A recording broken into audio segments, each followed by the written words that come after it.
السلام علیکم ورحمۃ اللہ وبرکاتہ۔ بسم اللہ الرحمن الرحیم، الحمد للہ رب العالمین وبہ نستعین، والصلاة والسلام علی رسولہ الامین نبینا محمد وعلی آلہ واصحابہ اجمعین، اما بعد۔ آج کی اس مجلس میں حضرت عبادہ بن صامت رضی اللہ تعالیٰ عنہ کے تعلق سے چند ایک اہم باتیں پیش کریں گے۔ حضرت عبادہ بن صامت رضی اللہ تعالیٰ عنہ،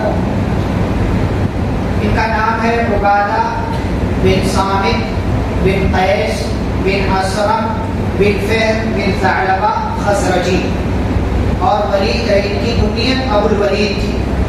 مدینہ کے رہنے والے تھے، اور جیسا کہ اس سے پہلے بھی بتایا گیا، مدینہ کے اندر دو مشہور قبیلے تھے زمانے جاہلیت سے ہی، اور پھر بعد میں دونوں ہی قبیلے مسلمان ہوئے، ایک اوس کا قبیلہ اور دوسرے خزرج کا قبیلہ۔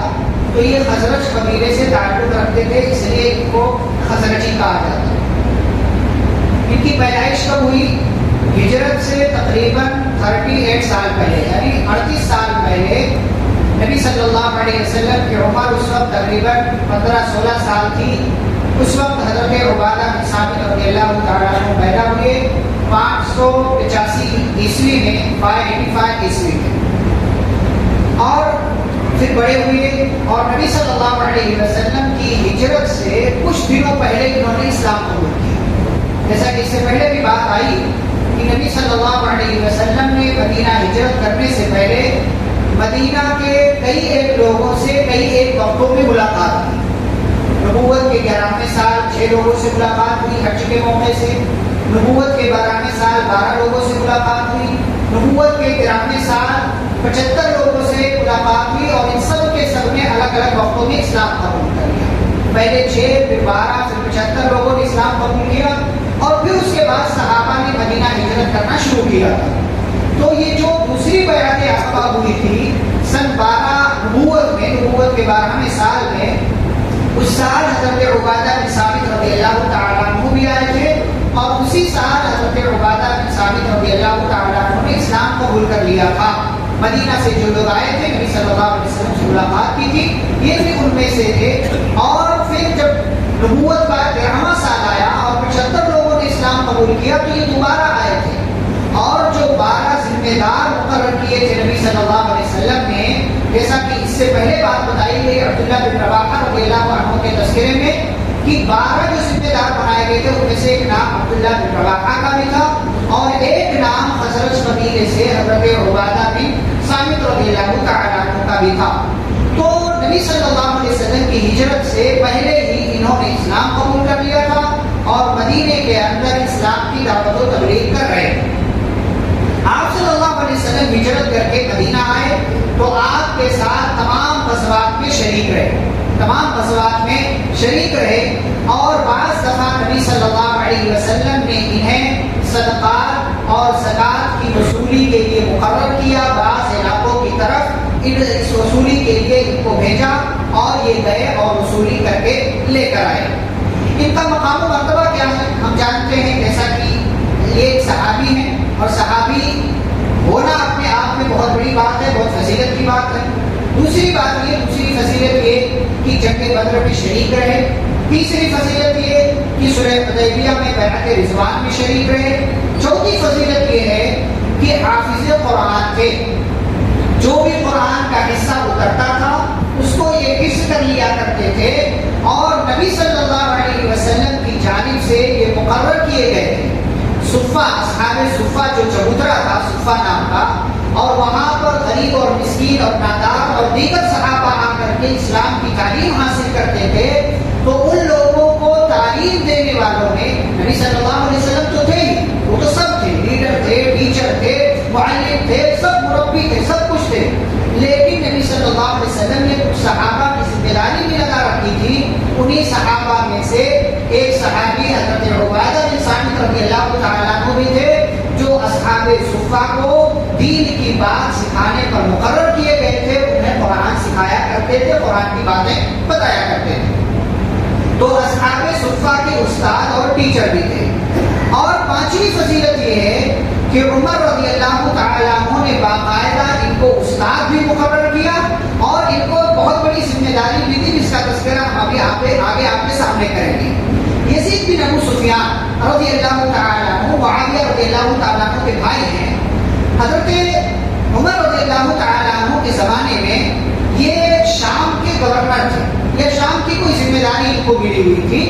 تو انہوں نے شام سے ایک لیٹر بھیجا حضرت عمر رضی اللہ تعالیٰ عنہ کو کہ شام والے جو ہیں, یہاں کے باشندے, یہاں کے لوگ قرآن کی اور دین کی باتیں سیکھنا چاہتے ہیں, تو آپ اپنے پاس سے دین یا جو بھی آپ کی مرضی ہے استاد بھیج دیں جو بہترین ہو, تجربہ کار ہو, ماہر ہو, قرآن کے بھی دین کے بھی. تو حضرت عمر رضی اللہ تعالیٰ عنہ نے, خلیفہ نے 3 صحابہ کو بھیجا. یہ تینوں کے تینوں صحابہ قرآن کے بھی ماہر تھے اور دین کی تعلیم کے بھی ماہر تھے. حضرت معاذ بن جبل رضی اللہ تعالیٰ عنہ آپ جانتے ہیں, حضرت ابو الدرداء رضی اللہ تعالیٰ عنہ, اور تیسرے صحابی تھے حضرت عبادہ بن صامت رضی اللہ تعالیٰ. تو گویا کہ تمام صحابہ کو معلوم تھا کہ عبادہ بن صامت رضی اللہ تعالیٰ عنہ قرآن کے ماہر ہیں اور یہ ایک اچھے استاد بھی ہیں. اسی لیے حضرت عمر رضی اللہ تعالیٰ عنہ نے ان کو شام والوں کے لیے, سیریا والوں کے لیے استاد بنا کر کے بھیجا اور یہ گئے وہاں لوگوں کو قرآن وغیرہ سکھانا شروع کیا. یہ تو ایک واقعہ ضمن آ گیا. میرے نبی صلی اللہ علیہ وسلم کے زمانے میں جیسا کہ میں نے کہا تمام غزوات میں شریک رہے. آپ صلی اللہ علیہ وسلم کے انتقال کے بعد مرتدین سے جب مقابلہ ہوا, جنہوں نے دین چھوڑ دیا, تو ان کے خلاف بھی حضرت عبادہ بن صامت رضی اللہ تعالیٰ عنہ شریک رہے.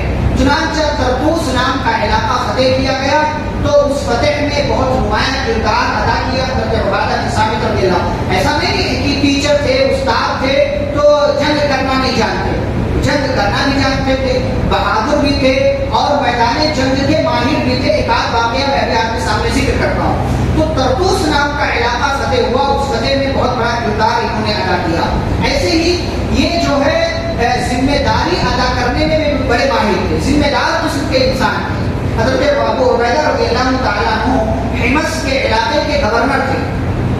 جب حمص سے لازمیہ نام کا علاقہ ہے وہاں پر حملہ کرنے کے لیے ابو عبیدہ رضی اللہ تعالیٰ عنہ روانہ ہوئے اور لشکر لے کر کے گئے, تو حمص اس علاقے میں حضرت عبادہ بن صامت رضی اللہ تعالیٰ عنہ کو اپنا نائب بنا کر کے گئے کہ تم نائب گورنر ہو, میں نہیں رہوں گا, تو میری غیر حاضری میں یہاں کی تمام ذمہ داریاں تمہاری ذمہ داری میں ہے, تمہیں سنبھالنا ہے. تو ذمہ دار قسم کے انسان بھی تھے. ایسے ہی میں نے کہا کہ حضرت عمر بن خطاب رضی اللہ تعالیٰ عنہ کا جب زمانہ آیا اور ان کے زمانے میں عدالت کا نظام قائم ہوا. پہلے عدالت کا نظام نہیں تھا. نبی صلی اللہ علیہ وسلم تھے, لوگ آپ کے پاس فیصلے لے کر کے آتے تھے, مشورے لے کر کے آتے تھے, مقدمات لے کر کے آتے تھے. ابو بکر رضی اللہ عنہ کے زمانے میں بھی ایسا ہوا. عمر رضی اللہ تعالیٰ عنہ کا جب زمانہ آیا تو باقاعدہ عدالت کا اور کورٹ کا سسٹم اور نظام قائم کیا گیا. یہ عدالت کا نظام جب قائم ہوا تو اس عدالتی نظام کے سب سے پہلے قاضی اور جج جس کو بنایا گیا حضرت عمر بن خطاب رضی اللہ تعالیٰ عنہ کی جانب سے, وہ حضرت عبادہ بن صامت رضی اللہ تعالیٰ عنہ.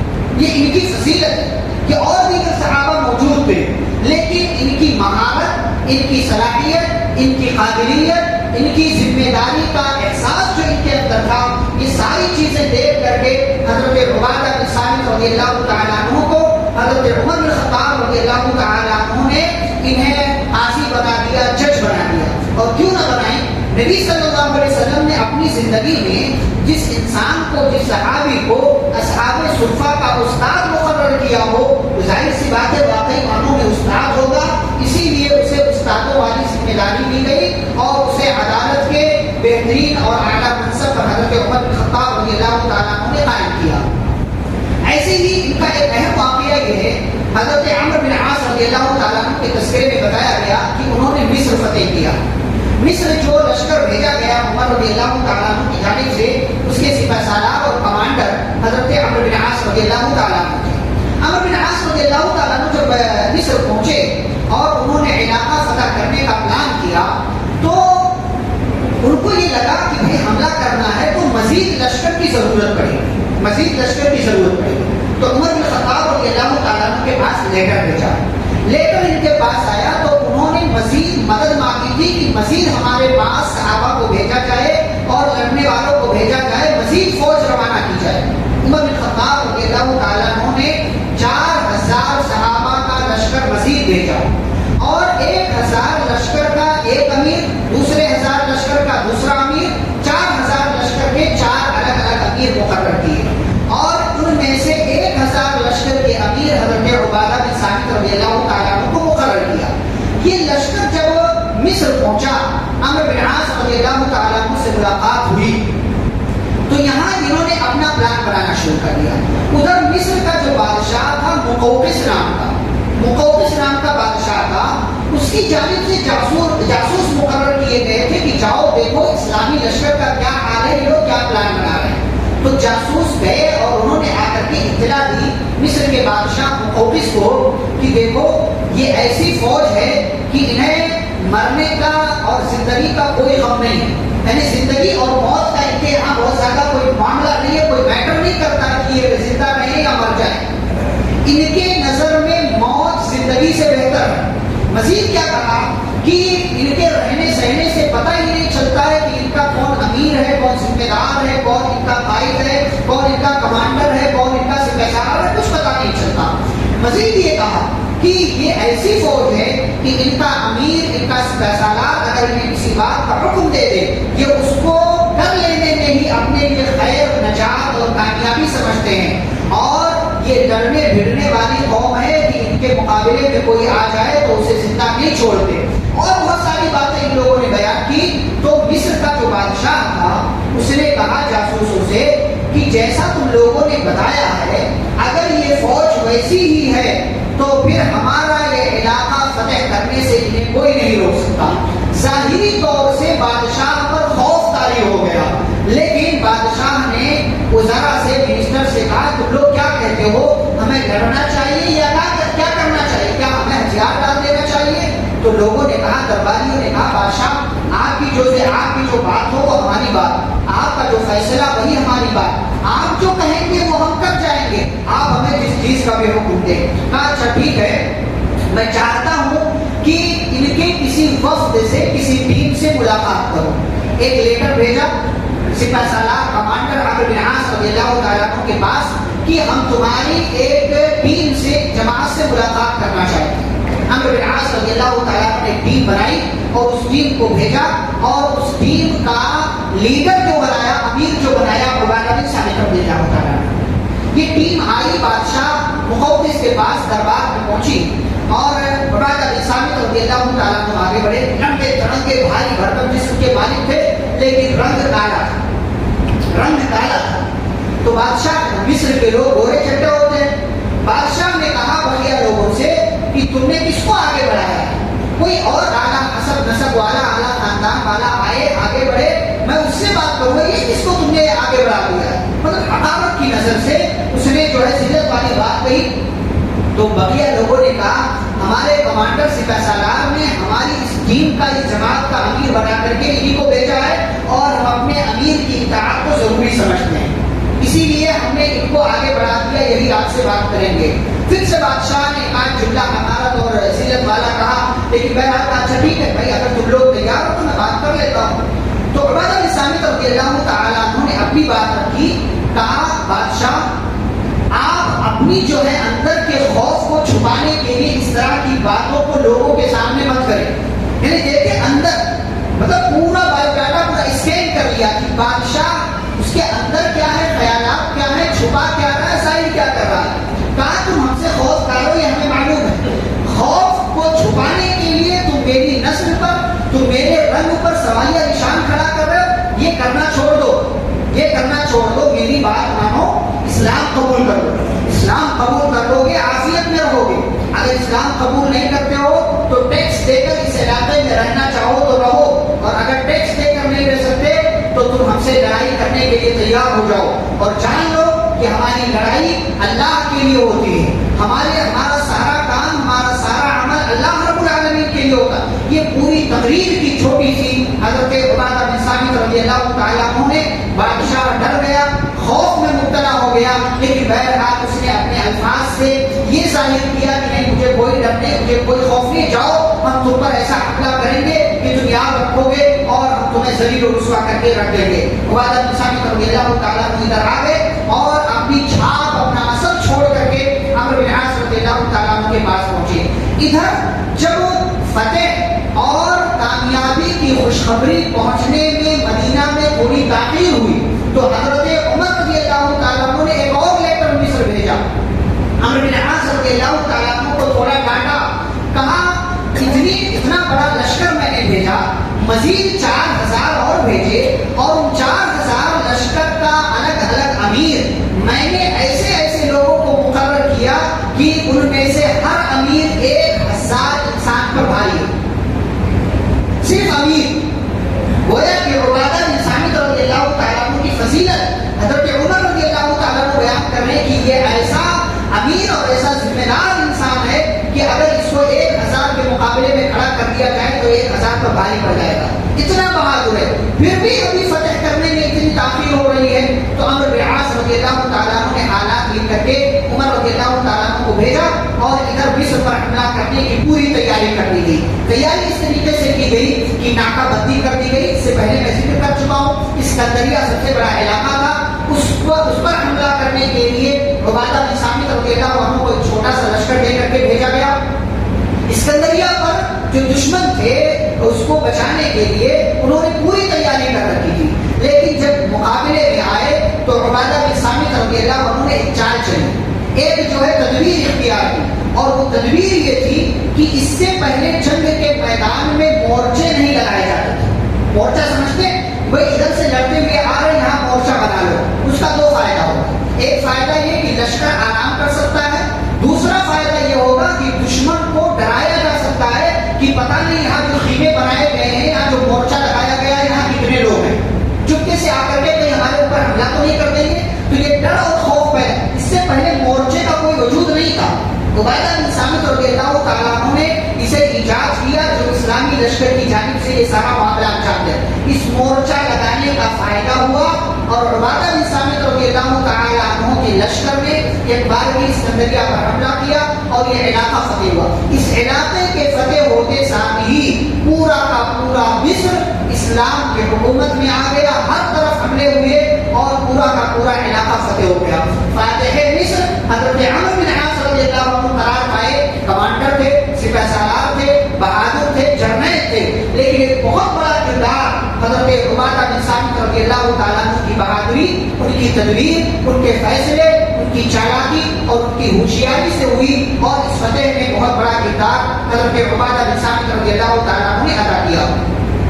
اس کے بعد حضرت عمر رضی اللہ تعالیٰ عنہ کے زمانے میں ہی ایک مرتبہ ایسا ہوا کہ دمشق کے علاقے میں حضرت عبادہ بن صامت رضی اللہ تعالیٰ عنہ تھے. کسی بات پر معاویہ رضی اللہ تعالیٰ عنہ سے اختلاف ہو, کسی بات پر اختلاف ہو گیا, اور اس اختلاف کی وجہ سے حضرت عبادہ بن صامت رضی اللہ تعالیٰ عنہ دمشق کے علاقے سے الگ ہو گئے اور فلسطین کے پاس رملہ نام کے علاقے میں جا کر کے وہیں رہنے لگے. عمر رضی اللہ تعالیٰ عنہ کا دور ختم ہوا, عثمان رضی اللہ تعالیٰ عنہ کا دور آیا. ان کے دور میں بھی مختلف ذمہ داریوں پر مامور رہے, مشورے وغیرہ لیے جاتے تھے, فیصلے وغیرہ کی ذمہ داری ان کے ہاتھ میں تھی. اور سن 34 ہجری میں رملہ کے اندر ہی 72 سال کی ایج میں حضرت عبادہ بن صامت رضی اللہ تعالیٰ عنہ کا سن 34 ہجری میں انتقال ہوا عثمان رضی اللہ تعالیٰ عنہ کی خلافت میں, اور وہیں رملہ نام کی بستی میں ان کی تدفین ہوئی. 3 بیویاں انہوں نے اپنے پیچھے چھوڑی, یا 3 بیویاں ان کے نکاح میں تھی. 3 الگ الگ عورتوں سے شادی کیا. جمیلہ بنت ابی ساسا, قیس بن ابی ساسا کی بہن تھی, وہ بھی صحابی, یہ بھی صحابیہ. دوسرے ام حرام بنت ملحان, یہ بھی مشہور صحابیہ ہیں. اور تیسری صحابیہ ہیں خولہ بنت ثعلبہ, خولہ بنت ثعلبہ. اور یہ وہی صحابیہ ہیں کہ عبادہ بن صامت رضی اللہ تعالیٰ عنہ نے ان سے زہار کر لیا تھا. زہار کر لیا تھا. کیا مسئلہ, ایک مسئلہ ہے زہار کا مسئلہ, اور پھر اسی مسئلے کے تحت نبی صلی اللہ علیہ وسلم کے پاس شکایت لے کر کے وہ آئی تھی کہ میرے شوہر عبادہ بن صامت نے مجھ سے زہار کر لیا ہے, آپ اس مسئلے میں کیا بتاتے. اس سے پہلے کوئی ایسا مسئلہ نہیں آیا تھا. زہار کہتے ہیں اس کو ہے کہ بیوی سے یہ کہہ دینا کہ تو میرے لیے میری ماں کی پیٹھ کی طرح, جیسے میری ماں کی پیٹھ میرے لیے حرام ہے, تو بھی آج سے ایسے ہی میرے لیے حرام ہو گئی. طلاق کی طرح کا ایک مسئلہ, اس کو زہار کا مسئلہ کہتے ہیں, یعنی بیوی کو ماں کی طرح قرار دے دینا. تو یہ مسئلہ پہلے نہیں آیا تھا. عبادہ بن صامت رضی اللہ تعالیٰ عنہ نے کہہ دیا تھا. بعض لوگوں نے کسی اور صحابی کا نام لیا, لیکن عبادہ بن صامت رضی اللہ عنہ کا بھی نام آتا ہے. بہرحال یہ مسئلہ لے کر کے حضرت خولہ بنت ثعلبہ رضی اللہ عنہ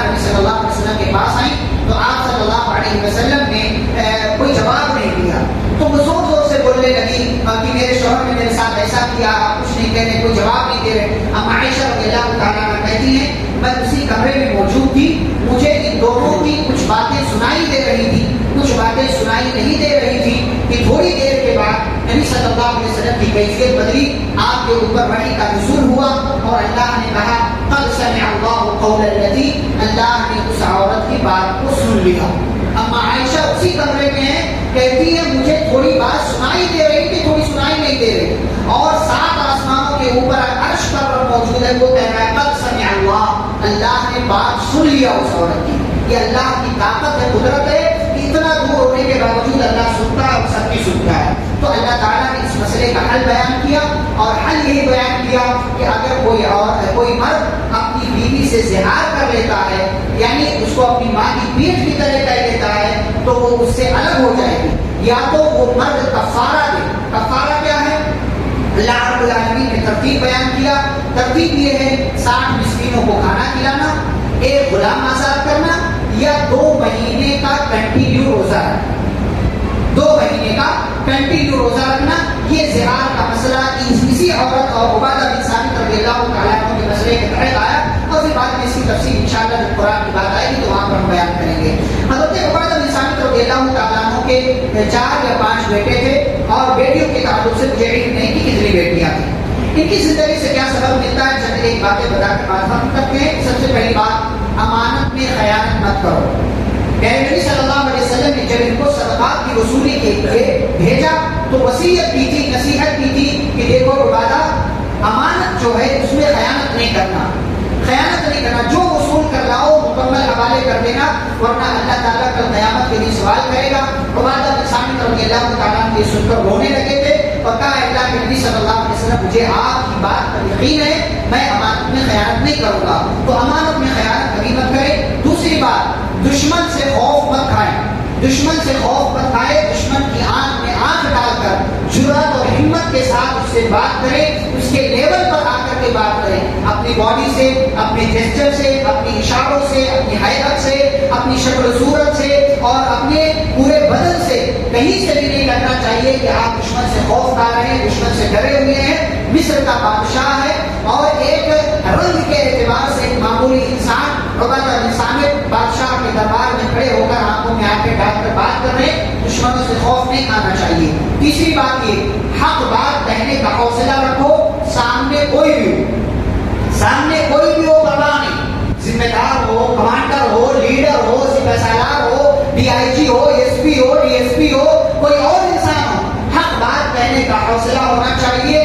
دنیاوی اعتبار سے آپ کا نقصان ہو سکتا ہے, لیکن حق بات کہنے کا فائدہ آپ کو ہوگا اور ضرور ہوگا. آخری بات, تدبیر اور حکمت کے ساتھ فیصلے کرو, جلد بازی سے کام مت لو.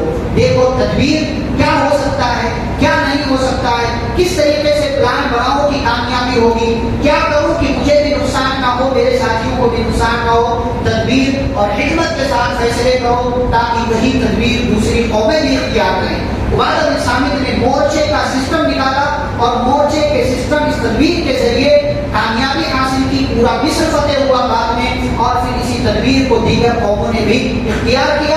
تو تدبیر اور حکمت کے ساتھ فیصلے ہونے چاہیے. یہ مختصر زندگی کی حضرت عبادہ بن ثابت رضی اللہ تعالیٰ عنہ کی جو اختصار کے ساتھ آپ کے سامنے پیش کی گئی. اللہ رب العالمین ہم سبھی کو پیارے نبی صلی اللہ علیہ وسلم کے پیارے صحابہ سے محبت کرنے اور ان کے حقوق ادا کرنے کی توفیق عطا فرمائے.